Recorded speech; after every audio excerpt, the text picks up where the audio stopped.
نبی پاک صلی الله علیه و آله وسلم نیکه حضرت عبدالمطلب رضی الله تعالی عنہ د دپو ماشومواله کې د دا کی ککړې و خو نبی پاک صلی الله علیه و آله وسلم چې کله نبوت اعلان فرمایلو نو یو ځل بیا نبی علیه الصلاۃ والسلام خپل ذات ته پارا خپل ذات پیدائش په خوشاله کې دوباره نبی علیه السلام خیرات وکړلو.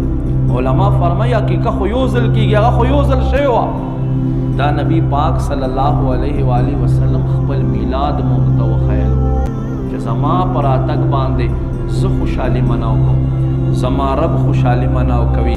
کتابونه لیکي په کم کال باندې چې الله محبوب دنیا ته رالیږلو نو عربو خلکو به چې لور پیدا شوه نو تندی به یې ورانو.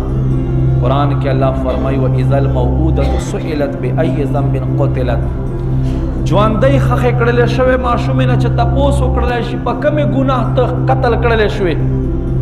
عربو کې به خلکو ژوندۍ لوڼه ښخولې خو تفاسیر لیکي سیرت لیکي چې په کم کال الله محبوب دنیا ته تشریف راوړلو نو الله دینا مخکې چاته غم ورکړو نه دینا رستو چاته غم ورکړو چې په کم کال الله حبیب دنیا ته تشریف راوړو په هغه کال باندې الله په کل عرب زمکه باندې الکان پیدا کړي جنکې نه دي پیدا کړي چې زما د محبوب را تک په وخت باندې چا په کور کې په دې کال باندې غم ونه شي چې فلانی کور کې جنې پیدا شوه.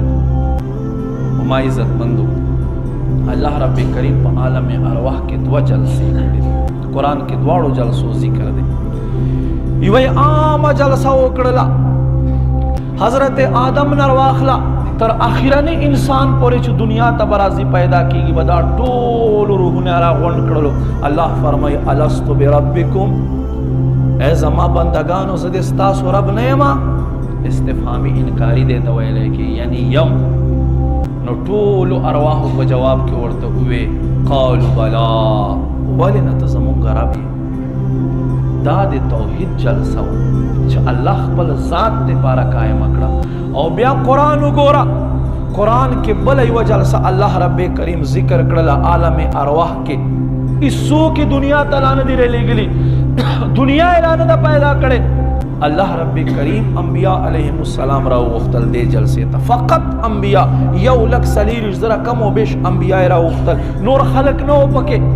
الله رب کریم صرف انبیاء را غونډ کړل او انبیاء کرامو نه الله رب کریم وعده واخیستله وعده یې ترې واخیستله. الله فرمایي څه وخت چې زما رسول تاسو خواته راشي ولتنصرنه ضرور به ضرور به تاسو د مدد کوئ او تاسو به د عزت کوئ. فرمای اخذتم علی ذلک اسری تاسو زما دا درنه ذمه دا درون بوج په خپل ذمه باندې اله.